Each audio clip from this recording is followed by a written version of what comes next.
کون کس کو گمراہ کر رہا ہے؟ NRC, NRP, CAA سے صرف مسلمانوں کا کیا لینا دینا؟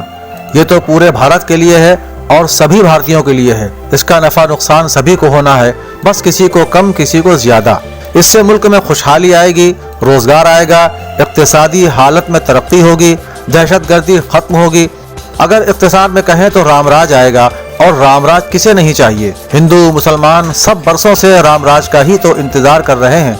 لیکن یہ بات حکومت عام شہریوں کو نہیں بتا پا رہی ہے، جبکہ اس کے پاس اسے بتانے اسے سمجھانے کے سبھی ذرائع موجود ہیں۔ پولیس ہے، پوری وزارت اطلاعات ہے، سبھی چینلز ہیں، پورا پرنٹ میڈیا ہے، دوردرشن اور آکاشوانی تو حکومت کے اپنے ہی ہیں۔ پوری فلم انڈسٹری ہے جو فوراً اس پر ایک پوری فلم بنا کر ریلیز کر سکتی ہے کہ جب یہ نافذ ہوگا تو کون سے کاغذات پیش کرنے ہوں گے، وہ کاغذات کیسے بنیں گے، کہاں سے بنیں گے، کون بنائے گا، اور جو مانگے گئے کاغذات انہیں دے نہیں پائے گا اس کے ساتھ پھر حکومت کیا سلوک کرے گی۔ دوسری طرف اپوزیشن ہے جس کے پاس ان میں سے کوئی ایک چیز بھی نہیں، وہ حاشیے پر ہے۔ ابھی 6 ماہ قبل پارلیمانی الیکشن میں دھول چاٹ چکا ہے، نہ کوئی لیڈر ہے، نہ کارکن، نہ فالوور۔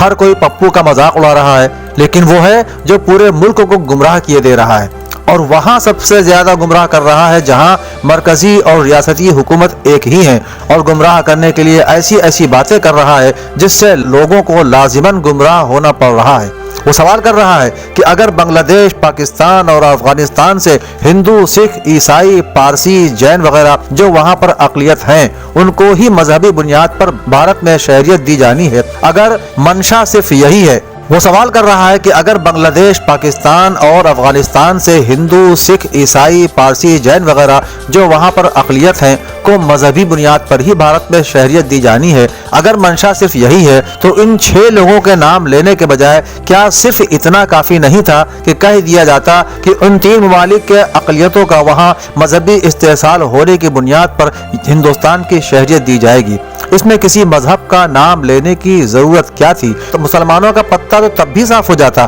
پھر نہ بابا صاحب کے آئین کی دہائی ہوتی، نہ مسلمانوں کو ان کا نام لے کر ڈرایا جاتا، لیکن منشا تو صرف ہندوؤں کو لبھانا ہے اور کچھ نہیں۔ کبھی اپوزیشن یہ کہہ رہا ہے کہ اگر ہم نے ان 3 ممالک سے وہاں کے اقلیتوں کو استحصال کی بنیاد پر اپنے ملک کی شہریت دی اور کاغذ نہ ہونے کی بنیاد پر یہاں کے اقلیتوں کو باہر نکالا تو تمام عرب ممالک میں جو یہاں کے ہندو ہزاروں ڈالر کما کر ملک کی اکنامی کو مضبوط کر رہے ہیں انہیں واپس آنا پڑے گا، اور وہ تو بے روزگار ہوں گے ہی، ملک میں غیر ملکی کرنسی بھی نہیں آئے گی۔ ایسی صورت میں بھارت کی اقتصادی حالت اور خراب ہوگی۔ وہ اس بات کی بھی غلط تشہیر کر رہے ہیں کہ اپنے کاغذ بنوانے کے لیے سبھی 137 کروڑ بھارتیوں کو لائنوں میں لگنا ہوگا، اپنا کام کاج چھوڑنا ہوگا، اور اس میں ہزاروں کروڑ جو روپے خرچ ہوں گے وہ کہاں سے آئیں گے، کون دے گا؟ لیکن حکومت نے اب گھر گھر جانے کی جو اسکیم بنائی ہے اس کا ہم سب کو خیر مقدم کرنا چاہیے، کیونکہ اب دودھ کا دودھ پانی کا پانی ہو جائے گا،